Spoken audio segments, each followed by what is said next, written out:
All right, ladies and gentlemen, thank you very much for giving up your valuable time this morning. My name's Brian Hay from Cultural Cybersecurity, and I really do appreciate you sharing your day with us on this fine Wednesday. It's Wednesday today here in Australia, Bill. A little inside joke, which I'll share with you very shortly. And if I could welcome the esteemed panel as we explore this whole issue of cybercrime, dark market intelligence, and how it influences your risk position, how it actually can add value or influence your security posture. And so let's get a better idea of this, of what the intelligence landscape holds, what the community of intelligence can deliver for you, and how we can possibly migrate from reactive to proactive, and ideally, eventually, perhaps even predictive by exercising exploiting the value of intelligence. So if I could introduce the esteemed panel today to go on this journey, Professor Jonathan Rush from Washington, D.C. We'll go with retired Lieutenant Colonel Bill Hagestad II, former US Marines, expert in Chinese cyber espionage, and the mercurial Paul Farley, risk advocate extraordinaire and intelligence from Flashpoint. Now, Flashpoint, it's very important that I acknowledge their support of this exercise this morning, this program of work, which I think will hopefully influence and evoke some different thoughts of how you perhaps once viewed intelligence as an ally and as a commodity and as an asset. Folks, please use the Q&A to submit any questions to the panel. And as we go through this morning, I will endeavour to take those questions to the panel and we can get the feedback as we go on. Now, if Bill looks a little bit harassed, harangued, stressed, and actually he's looking remarkably fresh, just so you know, he got off a plane, which was delayed by many hours, only about 53 minutes ago. So, Bill, we absolutely, it's not our fault, but maybe if you send the speeding tickets that you get in the mail down the track, Flashpoint might be able to help you out or something. I'm not sure. Send them to Brian. Right. So anyway, we do appreciate the effort, and it's brilliant. Gentlemen, so allow me to introduce you to the audience. And if I could ask you one at a time, John, if you don't mind going first, just let them know a little bit about your background. Now, you are a legal professional, a lawyer, so try and contain your spiel to about 30 seconds, okay? That's your challenge for this morning. Go. Hey, Brian, I thought because I was a lawyer, you were giving me 30 minutes, but I'll try to compress it a little bit more than that. As Brian said, I am a law professor. I teach at Georgetown University Law Center and at American University's Law School. I do have a solo practice as a lawyer. I do extensive work in corporate compliance consulting as part of my experience, both from the U.S. Department of Justice, where I set up the first internet fraud initiative for the department, and then in law teaching. I've had a long-standing interest in and involvement with cybercrime law and cybercrime policy issues. So I'm delighted to be part of this group. Thank you, John. Bill, you can get 40 seconds, mate, because you did race to get here. Indeed, breaking no laws. So good evening or good morning, audience. My name is Bill Hagestad, former Marine, as Brian alluded to, spent just about 27 years in the U.S. Marine Corps as an enlisted and officer. Military police background, retired, got a book deal, 21st Century Chinese Cyber Warfare through a British publisher. Don't hold that against me. I've written several more. I'm actually a well-known scholar with the People's Liberation Army, #1 think tank out of Jiangsu province. So going all the way into the field and bringing back that information is what I'm known for. Back over to you, sir. Thank you very much. And Paul, if you don't mind sharing a few details about yourself. Indeed. Thanks, and good morning, folks, for the locals. So Paul Farley, the Vice President, APJ for Flashpoint. Bit of an eclectic background when it comes to bringing some insights to this conversation. Some 30 years ago, I started in incident response as an EMT in the United States, actually, in San Diego. That progressed into swiftwater rescue and rescue. That was a very, very rude awakening to the world of risk. And that's where I took my career from that point on, moving into risk resilience, naturally into physical security. And here I am at Flashpoint helping customers with something we call a converged model, which is intelligence, risk, security, and physical all converged together to make sure you understand your threat landscape. So hopefully I can add some insights. Thanks, Brian. Thanks, Paul. Now, gentlemen, the simple reality is, and let's not beat about the bush, to a large extent, the crooks are flogging us. They continue to go from success to success. We're seeing the ransomware. A few years ago, I heard people talking about ransomware's dead when it first started to emerge, I think in around September, October 2013 in this country. It's transformed itself and the impact has been massive. There was a recent study by Dr. Michael Maguire of Surrey University and did an analysis of the dark web in terms of wanting to know how much money the crooks made from cybercrime, where that money went, what they spent it on, how they invested money back into what their operations were. And he estimated, this was probably 2 years ago, he spent 12 months in the dark web. He interviewed 50 criminals that were incarcerated and 50 cyber criminals operating live. And he conservatively estimated then, because it's going to be more today, that the crooks were making at least $1.5 trillion US per annum. That's about 2.2 trillion Australian dollars. I mean, that's a massive amount of money. So why are the crooks so successful? Anyone can go. Just a quick one off the top, Brian. They're really interesting stats. I think the success comes down to the agility of the business models that we see deployed by these gangs. Right. So there's certainly an agile mindset in moving into different ways to exploit the activities that they're doing, culminating in recently customers in our own backyard receiving personal phone calls, C-level executives receiving personal phone calls from threat actors. I mean, these organizations set up support mechanisms. You can call them and ask them for technical help. And of course, this is now delivered as a service. So people can now, who are pretty much amateurs at this game, get involved in ransomware as a service and start to spread that message out even further. So I think, Brian, just to sort of hone in on what you're talking about, these are sophisticated businesses with multiple levels that are really agile. They're really, really agile. So it is very difficult to keep up, but they continue to change. And of course, as defenders, we need to get across how they're pivoting and changing. Yeah, I think Paul's made a couple of really important points here. I think the one thing I would add is that in another perspective, one of the critical problems that I think businesses around the world face is that many of the best organizations operate from jurisdictions that, as long as those organizations are part of or aligned with the ruling governments in those jurisdictions, they have free reign. And if we had cyber criminals sitting in the United States trying to defraud or hack other people in other countries, that would not be looked on kindly at all by our law enforcement authorities. But you can pick out multiple jurisdictions like North Korea, China, Russia, Iran. In every one of those areas, state-sponsored or state-employed, organizations can afford to hire the best of the best and constantly keep honing their techniques, their methods, and so on, knowing that they are operating free from any scrutiny or law enforcement hostility.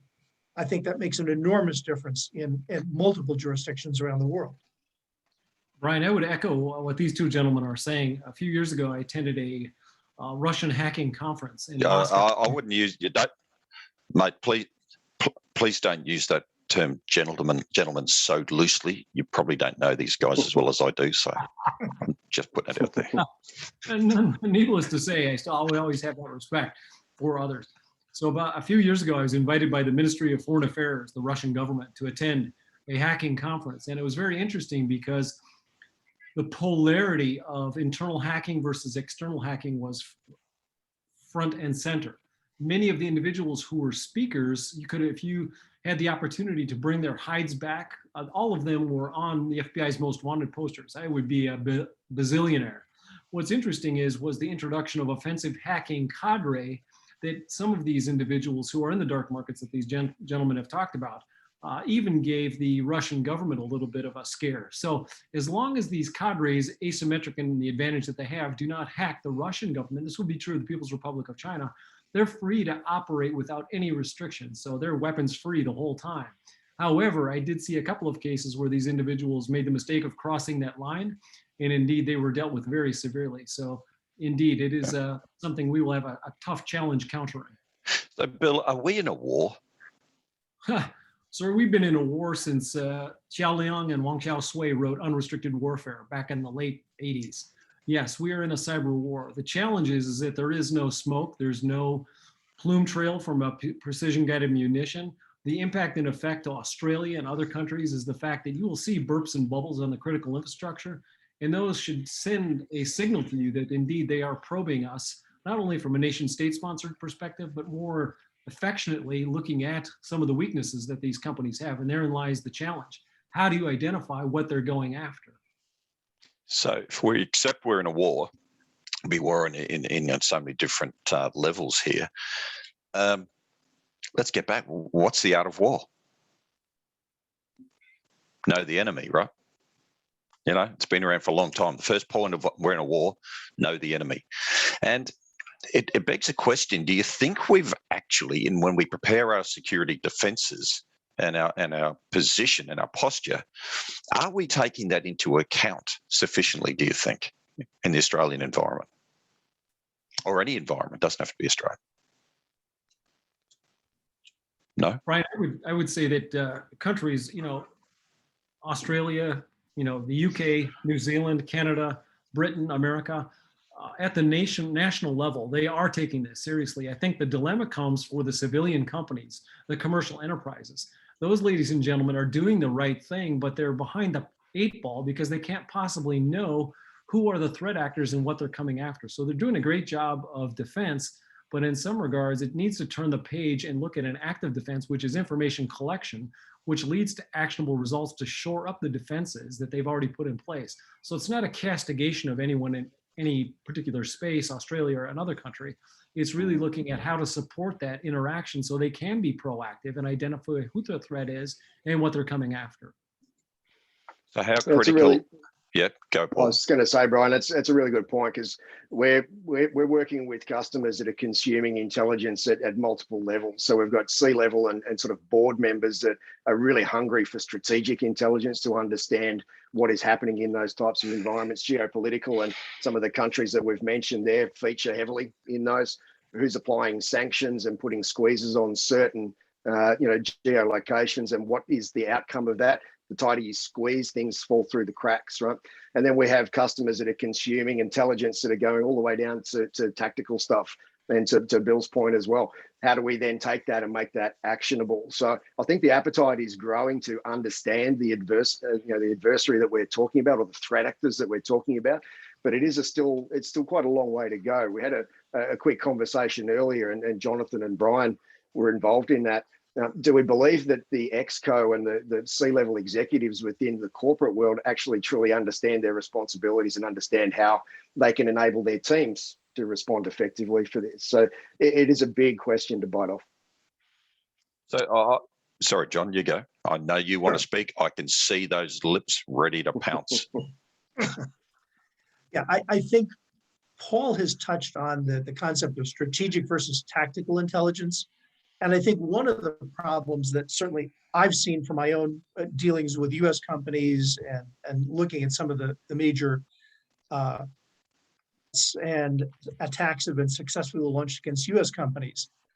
I think we need to be more comprehensive in talking to companies about what kind of strategic intelligence they need to hear about. It's not just talking in broad terms about, well, this thing called ransomware, there's this thing called malware.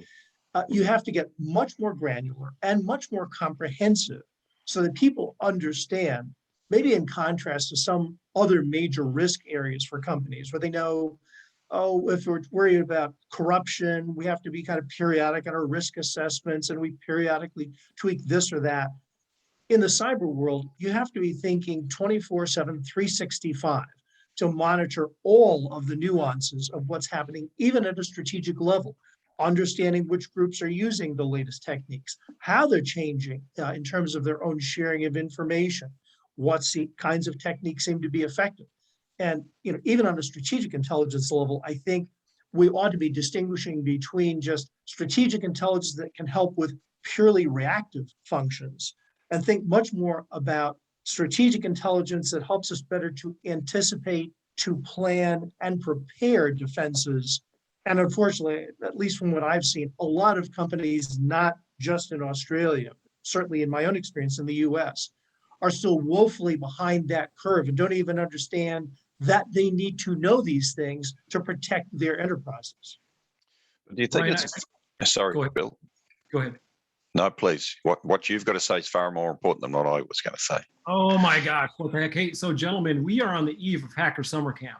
Black Hat kicked off, granted it's virtual and physical. You've got B-Sides Las Vegas and you've got DEF CON. That should send a shiver down every one of your spines, regardless of whether you're talking about strategic or tactical intelligence, because these are some of the best and brightest minds in the world.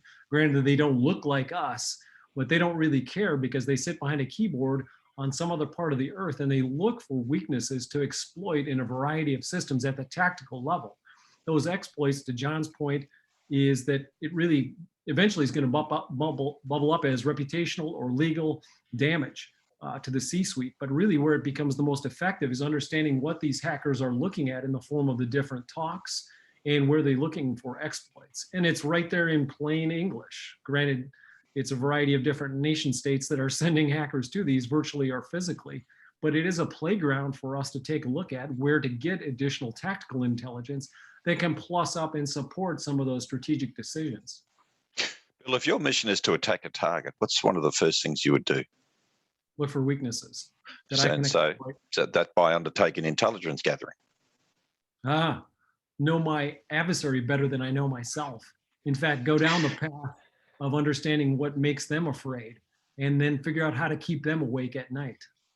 And do you think we've done that from a cyber defense perspective, gentlemen?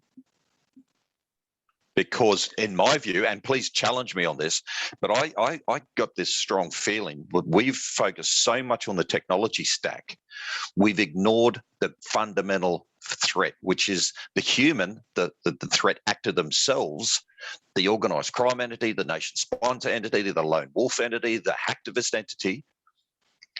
And all our attention has been focused solely on what technology they use and how do we fend from the technology rather than understanding who our adversary is. Please comment. Well, I'm part of an industry. Sorry, mate. I'm part of an industry that's partly to blame when it comes to that.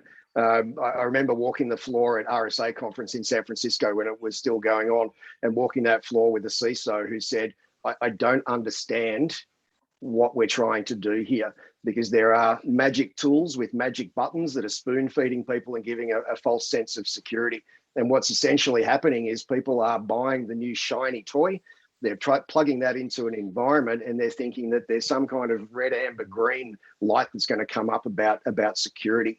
And I think the industry that I indeed do belong to does have a bit to answer for the way that we're positioning how to strategically attack this stuff. So certainly there's elements of a communication message out to the broader market, Brian, but there's also a communication at the executive level as to this is the core. What are you doing? What is your risk profile? What primary intelligence requirements are you going to spin out from that to support mitigating the risk? What are we trying to protect here? And I think obviously, often people will head towards very, very technical solutions. They will look for ways to do things that are, machine to machine. And I, from our experience and my personal experience, we are neglecting the human element of that. We need people to be looking at this stuff and understanding TTPs, understanding motivation, and comparing that to your own risk posture. What are we trying to protect here? What's going to cause problems here? Could you just explain to the audience TTP? Tactics, techniques, procedures, understanding how, who, what, when, what they're trying to do, and getting an insight into being able to defend against that. Sorry, John. Yeah, Paul, those are excellent points that you made here. I think I've seen sort of similar issues come up in my own experience. And in some respects, what we see all too often is that even in a company that thinks it knows how to approach cybersecurity issues, they're fundamentally involved in trying to build a better Maginot Line, not recognizing that you can't think in terms of static defenses or I buy this shiny object and put it in place and all will be well. As all of the panelists know, this is a much more fluid, dynamic, constantly changing risk environment in which everyone works. And so it's really important to get across, especially to C-level people, that this is dynamic. And we have to think about the mentality of the threat actors themselves and how they look for weaknesses in our own human environments inside major companies. The fact that you have, this firewall or that piece of technology isn't enough. You've got to be thinking much more holistically and dynamically, because the threats can be so variable and so constantly changing depending on what cyber attackers see as the incremental responses where they just have to do some tweaks to get around that new piece of shiny technology. Brian, sorry, Bill, yes? Paul said some very interesting things about knowing and using the human element within the organization. One of the ways that we were effective in Iraq and Afghanistan and other areas that are not important to this discussion is human terrain mapping, is really understanding who the adversary is, what are their motivation, what are the linkages to each other and to the organization that you are defending. Once you understand that asynchronous, asymmetric environment, it's much better to understand where these threats are coming from. Every company listening to this, governments listening to this, they will know who the prime candidates are that they need to take a look at. And I would suggest that, to Paul's point, the human side, indeed, take a look at who are some of these adversaries out there, build a profile on each one of them, perhaps even get in contact with them, not directly as a member of the organization, but do some counterintelligence, because it may be surprising to all of you. If you do get a hold of one of these individuals, ask what their motivations are for hacking. And there are 5 of those reasons. One's reputational. 2, it's getting their name up so they can present a paper at Hacker Summer Camp or a similar type. 1, it's trying to get a job or a position with the company that they're hacking. 3, they may want to see you build better, safer devices for the market that they're attacking. And then last but not least, the more darker side is they want to, as Jonathan pointed out, ransom you so that you will indeed pay and not have to go through any more shenanigans or reputational damage. Back over to you, sir. Yeah, and I think you make some really good points, Bill. And of course, but not everyone's got the skills and capability to do that. Hence, and I'm throwing a free plug here to Flashpoint. I think we need entities like Flashpoint in our ecosystem to be able to take that aspect away from us and do it competently, professionally, and securely, but inform us of those next steps and what the issues are. I'd like to just defer to a question we've had from our audience, and it's a great question. I'd suggest that the reason some of these concepts are so difficult for enterprise, let alone singular people, to grasp and defend against is because they're so obscure. Do you think that there's more for us to do, and that someone just took it off and do you think there's more for us to do as people who are entrenched in the cybersecurity industry? And if so, what are some of the things we could immediately put in place?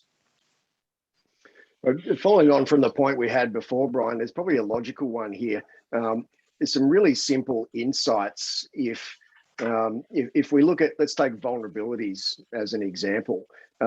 We all see the latest 0-day come out. We see the hullabaloo about conversations, exploits. But if you were to ask an organization like mine where you should be focused, we will direct you very quickly to vulnerabilities that were published in 2016 and 17, because that's what the threat actors are talking about.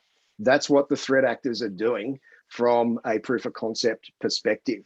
So very quickly, you've got organizations that have very little windows to patch the vulnerabilities within their organizations. And I empathize with large organizations. It's a tough job, right? So why not use an intelligence lens to look at where you need to focus those finite resources? And it's not the 2021 that came out last week. Sure, that might be a significant one, but do have a look at your environment against where the proof of concept code is coming out and where it's actually going to be a massive threat, because bad guys know that people don't patch, right? So they're focusing and have got significant effort on 16, 15, 17, 2017, vulnerabilities. That's a really quick example of saying, I have limited resources, help me focus where I need to be so that I can understand what is the best way to mitigate some of this stuff. So do we think there's an opportunity here for the leaders in the cybersecurity industry to start to educate the executives of their business to actually start having a conversation and get them to understand the threat is not just a technology stack.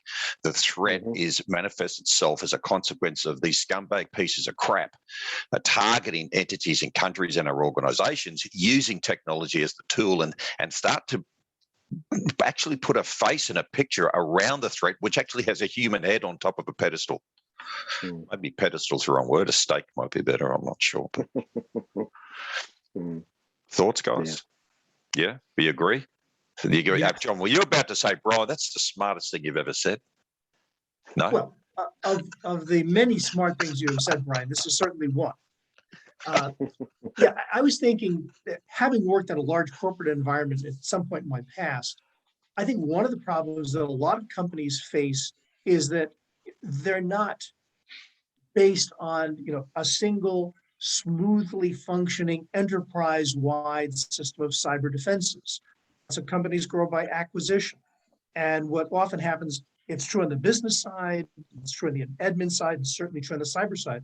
You can end up with a situation where larger companies have a stovepipe problem.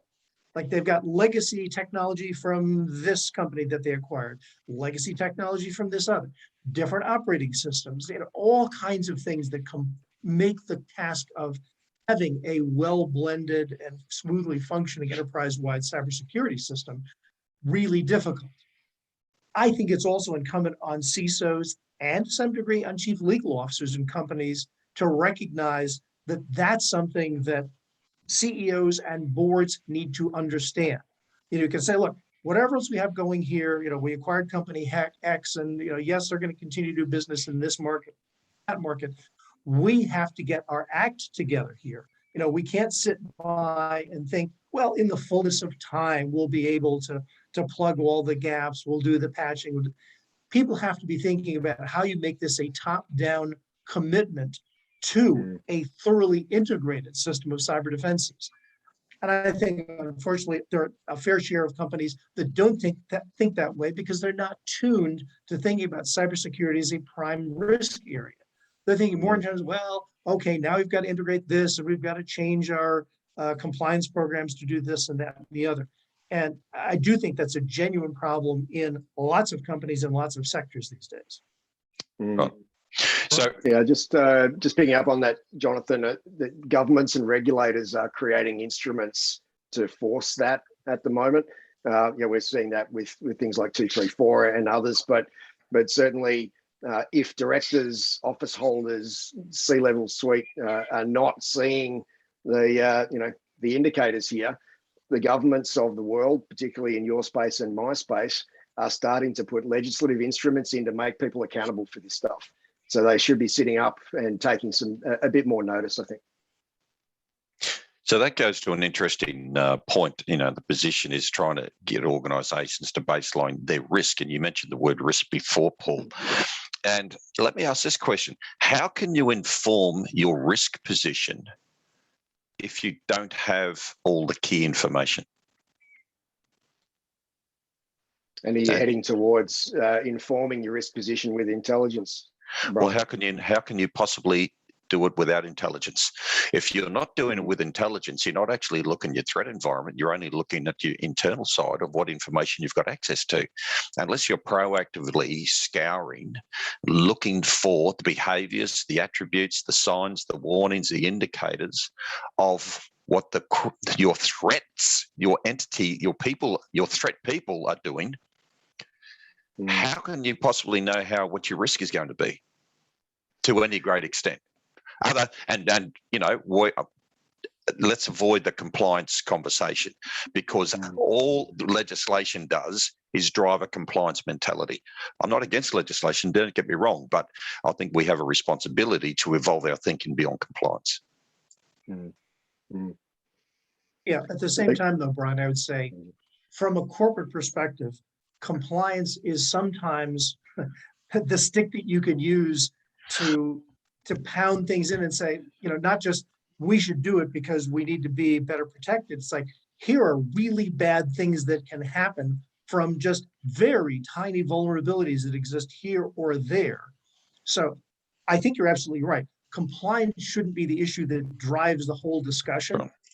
But if you want to get the attention of the C-suite and boards, especially as I know it's true in Australia, it's true in the US, the UK, more and more countries around the world, regulators are saying in particular to companies, you need to get your Cybersecurity Act together or face regulatory consequences.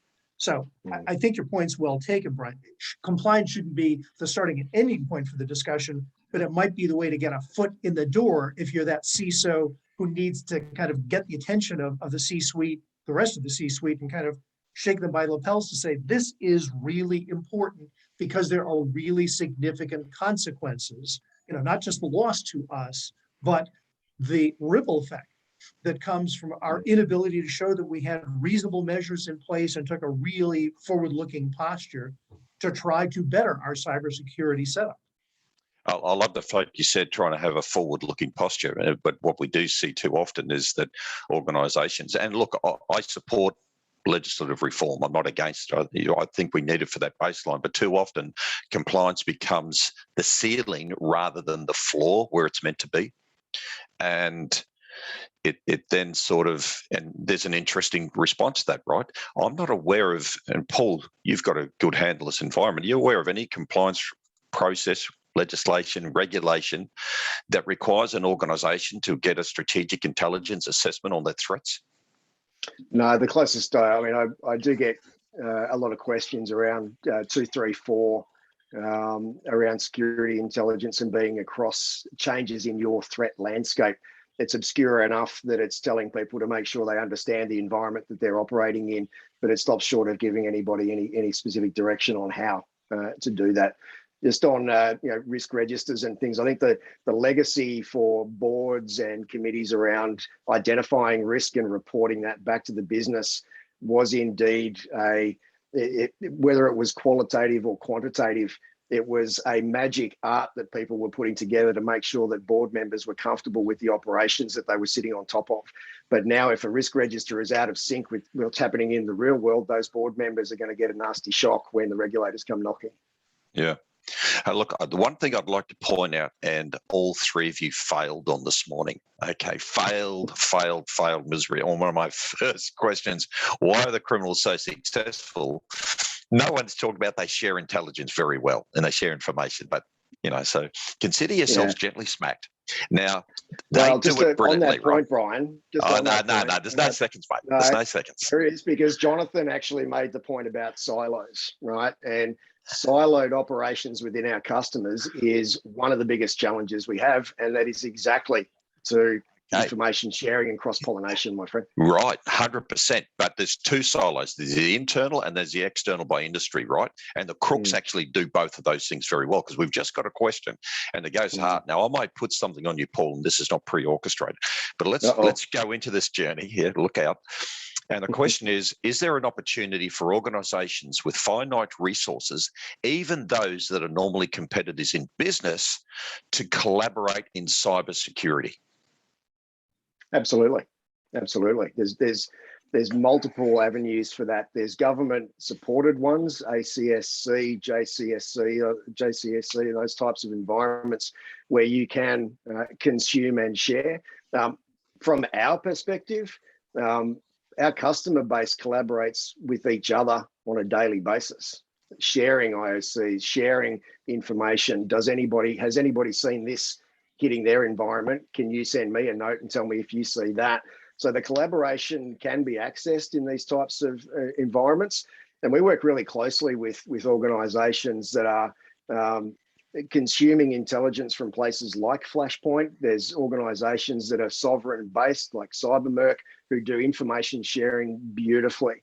There's other organizations that will allow you to consume and then get involved in asking questions and doing those things. So I think there are avenues there. And after the after the call, Brian, I'm more than happy to share some of those locations with the audience. We can pop a few of those sort of collaborative environments in, because it's so important. You do need to know where to go. And of course, some of those can provide immense value. John, Bill, what do you think about the need for organizations to involve themselves in collaboration and intelligence sharing? It's quite important, Brian. The community as a whole benefits. And while it may be very difficult for the lawyers in the room to understand the concept of information sharing, certainly they do not want to share the vulnerabilities that impact their organization, either from the strategic or general security level, all the way down to the tactical. But in particular organizations such as information sharing analysis centers, of which we have each one of the critical areas of infrastructure here in the United States, of which there are 16, there are generally ISACs that share information amongst the members, observing the traffic light protocol. It really is just a matter of figuring out what is the appetite for disclosure and what is going to be the return on that. And certainly there are many other constructs, but that at a very fundamental level is necessary for information sharing. John, now as a lawyer, I want to put you to take your lawyer hat off for the moment, and then I want to throw something back at you with your lawyer hat on. So give it to me first, young man. I'm going to start by keeping my lawyer hat on long enough to say that one of the concerns that can come up in many companies is that if you start having a larger conversation about the need to share intelligence, and the legal department hears you're talking about sharing information with your principal competitors, you get heart palpitations, they start wringing their hands and worrying about antitrust law. And so you need to think about how you structure a discussion along these lines. You have to make it really clear that we're talking about sharing information that could help us protect ourselves against a catastrophic attack. We're not sharing price information. We're not structuring markets. We're not limiting markets. This is all about our survival as a commercial entity, and using some of the examples that Bill did, for example, the ISACs, other kinds of collaborative environments where you can have very, very productive information sharing going on across competitive lines is completely reasonable. But you have to make sure that you frame the issue for the lawyers in the right way. Otherwise, they're going to start throwing monkey wrenches in the works. Yeah, no. Well, okay, you've answered both by taking your hat on and off, so thank you for that. I think that, so do we think, well, okay, I'll ask you, Paul, do you think there's an opportunity for an entity? I feel like you're picking on me, Brian. Yeah, well, that's why you've got no hair, mate, because the stress I've caused you, okay? But I think, is there an opportunity? I couldn't grow one of them, just by the way, even, after 9 months of lockdown and all this sort of pandemic stuff, I just couldn't grow a beard. But, not a lie there, I'm not going to say anything. Do you think there's an opportunity for a third-party provider to be a member of a trusted ecosystem inside a community in an industry to provide that pivot point for sharing information between clients of a similar ilk within that industry and bringing that sort of intelligence together like a hub? Yeah, absolutely. And taking that one step further, anonymized telemetry data, right? There is no reason that you can't share information that is anonymized so that the rising tide lifts all boats. And that's certainly something that people should be pursuing. There again, to putting a lawyer hat on, which I don't have, Jonathan, but putting a lawyer hat on, there's a reluctance to share that telemetry based on attribution back to where it's coming from, those types of things. But that is the next level. Is we should be sharing this information so that the rising tide lifts all boats, mate. Absolutely. And do you think there's a great comment coming in, and that the Cert concept could be further built upon and leveraged, because fundamentally certs have for a long time provide that mechanism for sharing and quick response and enablement and that sort of stuff. Do you think there's a greater role for them around intelligence? Yeah. Yes. Brian, yes, there is. One of the freebies that I was going to give the audience is to take a look at the US Cert. Every Tuesday and Thursday, they disclose vulnerabilities affecting OT and IoT systems. Within those notifications, regardless of the companies, I'm not going to name companies, are the vulnerabilities that they've discovered. It typically will tell you who the researcher is, what their attribution is, and with a little bit of discovery, you can figure out where they're going to present that if they haven't already. That's just a 101. Every company should be doing that already.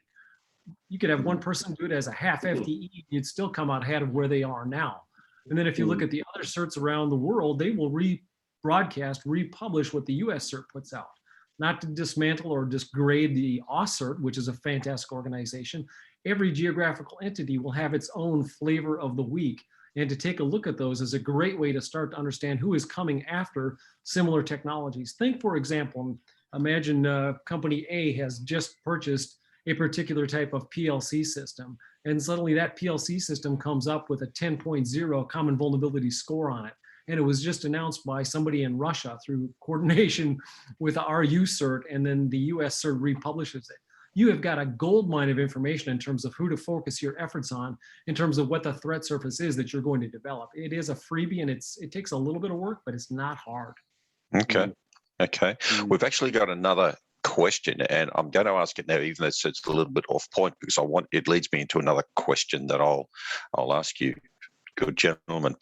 Are there any likely improvements to the crazy website takedowns timings on phishing sites?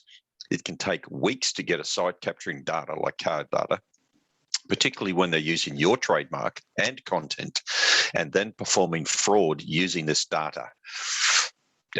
Regulatory changes, question mark. Don't rush me, guys. Hey, Brian. No, So Brian, there are ISACs that focus on card fraud, and certainly it is not. It is limited to U.S. citizens, but InfraGard shares a lot of these types of vulnerabilities under traffic light protocol schema that are not for the consumption of non-members. I think if you have an American citizen on your staff, even in a foreign country, think about starting up an InfraGard chapter with the Federal Bureau of Investigation. I recall doing some things with you, Brian, where the legal attaché in Canberra, for example, drove up in his Audi, and there he was. I mean, he'd be happy to get access to those U.S. citizens that may be working for Australian or multinational companies. It's another easy way to get early access to what you're raising in terms of where these threats are coming from. Yeah, I think in relation to takedowns and those types of elements, there's an expectation that sending an automated email to abuse@godaddy.com is going to find some humans to action that.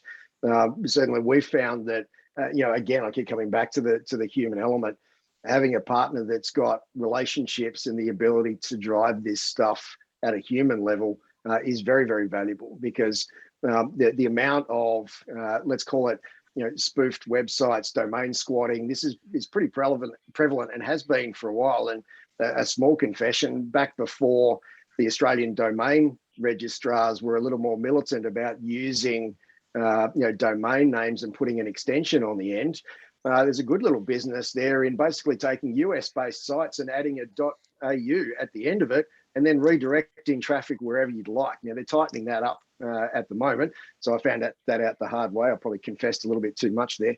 But certainly the ability to enact the takedowns, looking at spoof sites or drive-bys, or, I mean, I've seen some stuff that as a person in the industry, I've almost clicked on. So the sophistication of some of these banking login pages and these things, it's next level. And then having somebody that has the human element and the connections within those registrars or those hosting providers to be able to action that really quickly is important. I think, pushing buttons and sending emails to abuse at or takedown at will produce those delayed timeframes. And as those timeframes tick over, customers are being defrauded, credentials are being collected.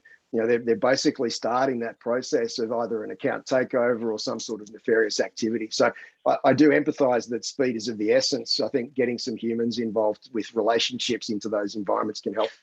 And understanding those shortcuts. I know back in the law enforcement days when we'd have complaints coming in from organisations, members of the public about phishing attacks and the like.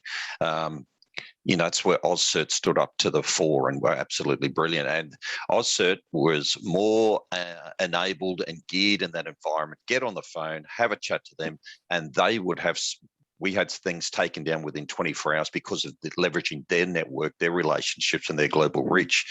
And we can't do all this by ourselves. We actually need to build, I'd argue very strongly, a strong ecosystem that allows us to perform just like the crooks do, with agility, intelligence sharing, capability, and leverage those relationships to end up with a far better security position and risk posture than we would otherwise. Now, I said that question before was going to lead me to another, and it goes back to Jonathan said, Paul, you re-added Jonathan, silos. Now, in different types of organizations, but let's just say, let's pick one, financial services industry. Do we think that cyber intelligence could be the bridge between the cybersecurity and threat operations teams and the fraud prevention or fraud risk or fraud investigation units? Yeah, we have a mantra on that, Brian, and we call it Converged Security. And this is absolutely taking every piece of intelligence from inside your business and outside your business and bringing that together. Is it fraud information? Is it CCTV? Is it swipe passes for staff members accessing floors?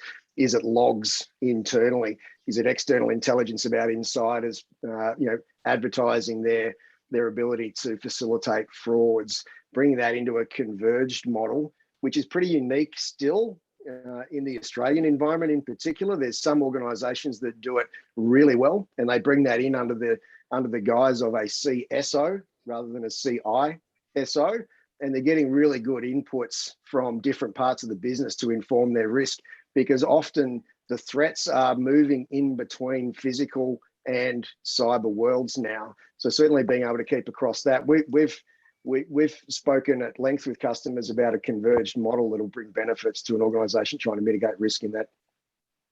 John, you're on the chair of the Presidential Identity Theft Committee. You're a co-chair of the International Mass Market and Fraud Working Group. How important were you starting to see the cyber landscape connect or be exploited by those traditional fraud criminals?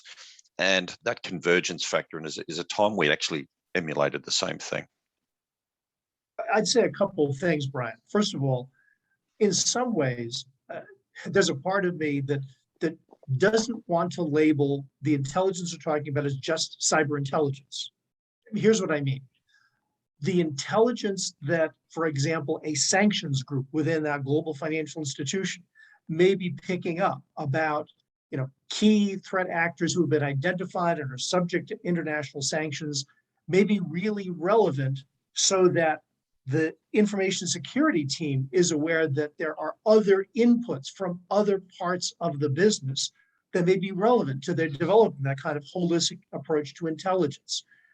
So in some respects, yes, we have to talk about cyber intelligence, but it's more about looking at the different dimensions of risk that a modern company faces. And cyber intelligence, in one sense, is absolutely the glue that can pull things together. But I'm also inclined, having seen how this can work in a really large global organization, you have to be thinking about making sure that the information security people are plugged into the other risk disciplines, the other areas of legal compliance, et cetera, because there may be stuff that's not part of their workaday environment that may actually be relevant to them, just as the cyber-related intelligence has benefits when you push that back to other risk disciplines, other key areas of the company itself. So for that reason, I'm thinking, the points that Paul made are really critical ones here, but think in terms of intelligence that flows from and across to all of the relevant units in a company, regardless of your size. You don't have to be a gargantuan global organization to have this kind of function.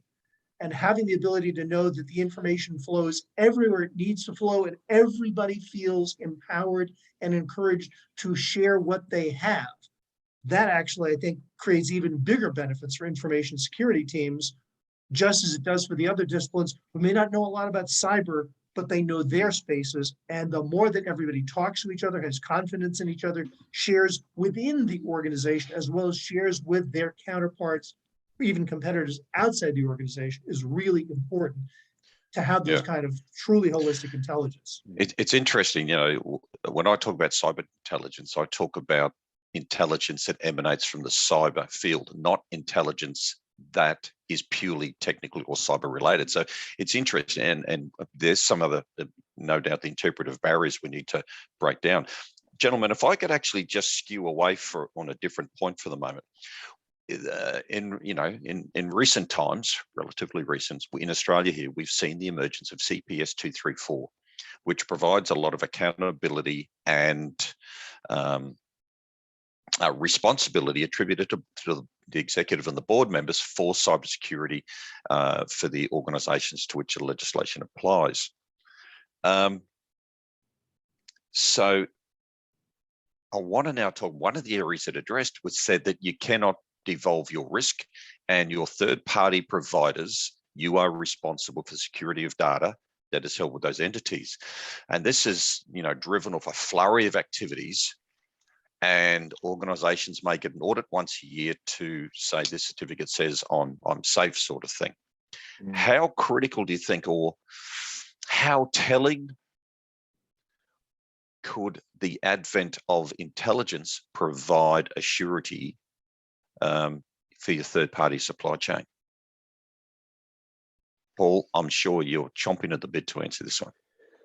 Yeah, third party is the gift that keeps giving in my space. It's a topic that isn't addressed well, and the vulnerabilities within your supply chain. Your point, Brian, about you can outsource the function or the process or the data. You cannot outsource the risk. You still own it, right? So customers that we speak to do have some pretty deep concerns about my third party and fourth party. So it's even starting to get further down the line. And as an example, if you look at the recent activities in ransomware, everybody will look at the organization that has been targeted if it's been made public, but the collective gasp from the supply chain around that target is becoming really, really loud. So there's certainly an element of being able to use intelligence to look at your chain and then understand how you can work collaboratively with that chain. To your point, Brian, I've been involved in those sort of spot checks on 12-month rotating basis. Sadly, the industry that we're in, that's not going to cut it anymore. We can't turn up once a year and run through a compliance check to look to see whether somebody is, inverted commas, secure. This needs to be so much more dynamic and ongoing. And I give praise to the financial services industry customers that I'm talking to, because they are looking to share, back to your silos point, information. If I've been through an audit, if I've gone through some kind of check and conversation with a key supplier or a third-party entity, why on earth is that not good enough for my sister or my competitor to also take that data and say, okay, I trust that you are speaking about the right compliance points and the right protections. I am going to indeed take some of that information and use that in my risk profile as well. So, congratulations to some of the financial sector that is actually starting to share that information as well, so that they can all get a good understanding of what the supply chain looks like. This is common suppliers across every industry, right? Jonathan, legislatively, have you seen an increase in legislation around third-party supply risk in the US, or not? Really not, Brian. And I think this is true across a bunch of compliance risk dimensions. If I may say, the US has been great, administration after administration, at saying, cybersecurity is really important. Let's all get together and do something. And then virtually nothing happens from a legislative standpoint. Until the next, mega cyber attack, the next Colonial Pipeline, where all of a sudden people see lines at gas stations and realize, oh, I guess this cyber thing is really important. So, my own hope, honestly, is that because I do not expect the US Congress to do anything meaningful in this space, that it's actually going to be more of the existing federal regulators in the financial institution space and in other spaces to ratchet things up and say, within the scope of their existing broad-based authority, boards, CEOs, you will ramp up and improve your program at peril of reputational risk, massive penalties, maybe even structural changes in your organization. But I don't see anything that's even close to what CPS 234 has been doing in Australia. Right, so gentlemen, we're getting very close to the time. So I just want to give you the warning that I'm going to give you about 30 to 40 seconds to sum up. And if you could make one or two key points within that, Jonathan, within the 30 to 40 seconds, that would be brilliant. And I'll just share it. We've had another comment come in, which is a cracker from my old mate Cole. It's not that I've known him a long time. It's just that he's old. He's older than me, which is old. Sorry, Cole, you're a champion. And he says, cyber intelligence is a resource for cyber training, both for staff and customers, and I couldn't agree more. How can you get better, up-to-date training that's intelligence-led? Makes sense, you know. We have these things in our own silos of what intelligence should be or what it gets called or where it can be, but it is we can apply it in such a broad application. It can make improvements and update our tactics and procedures, with so much more value. Bill, any closing statement? Yes, take a look at your information collection from a tactical perspective. Do not try and boil the ocean. Look at your threat surface. You've already done the risk assessments. You're already doing the correct things. Take it to the next level. Understand who the adversary is.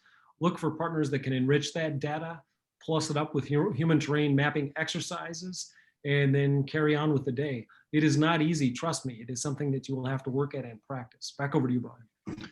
Thank you, Bill. John. I would take a slightly different tack here, Brian. I think the thing that comes to mind for me is, for anybody who's on the line here, if you're a CISO, you need to take a hard look at your organization and say, with CPS 234 in mind, are we really ready to tell our board, you could face severe consequences if we don't have an adequate program? And if you're not sure the board gets that point, maybe you, along with your chief legal officer and others, need to get together and make a joint presentation to the board to say, CPS 234 isn't the end point, but it's an important point. And you folks are all going to be on the hook if we don't materially improve our game. And part of that game is improving the quality and quantity of our cyber intelligence, not just buying that next new shiny object. All right. Thanks, John. Paul?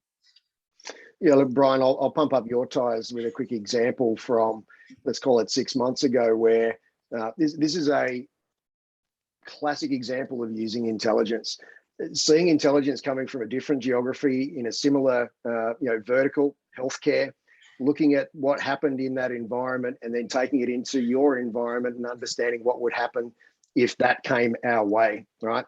This is a classic example of where the value of intelligence and getting outside the wire and looking at what's happening outside your environment is paramount. Certainly that's what we do. We give visibility into these illicit environments and what's going on. But I can't stress enough that you need to do an about face sometimes and stop creating, as we've spoken about, the Maginot Line, which is a great analogy, Jonathan. Make sure you do an about face and look outside your environment, because there's a wealth of information that will inform your position and your defenses, right? Make sure you're looking outside the wire, not internal. And certainly we can help with that. Great. Thank you very much, Paul, John, Bill. It's been fantastic once again. I can't believe how quickly an hour goes. Brilliant insights, great commentary, and thank you for your sense of humour and putting up with me. Ladies and gentlemen, thank you once again for joining on this. I would like to acknowledge Flashpoint as the sponsors. And, they're not just sponsors, they're actually partners. They're men and women in a part of trusted ecosystem with whom I actually don't normally say this, but I would endorse. And I see intelligence as being a vital cog as you prepare your security and risk positions going forward. So please reach out to Paul anytime. I know they do demos, they do free proof of values. If you're not looking at the intelligence, you need to, you truly do, because this threat landscape in everything we've discussed is only going to get worse. And the way we can learn and improve is to come together and be intelligence-led. People, if you're in lockdown out there, hang in there. Let's cross fingers. It's going to get better. We will get through all of this. And can I just say, stay safe, stay healthy, and try and keep a smile on the dial. And thank you once again for joining us this morning. Thank you. Thanks, everyone. Thank you, Brian. Thank you, Jonathan. Thank you, Bill. Brian. Thanks, You're guys. welcome. Thank you.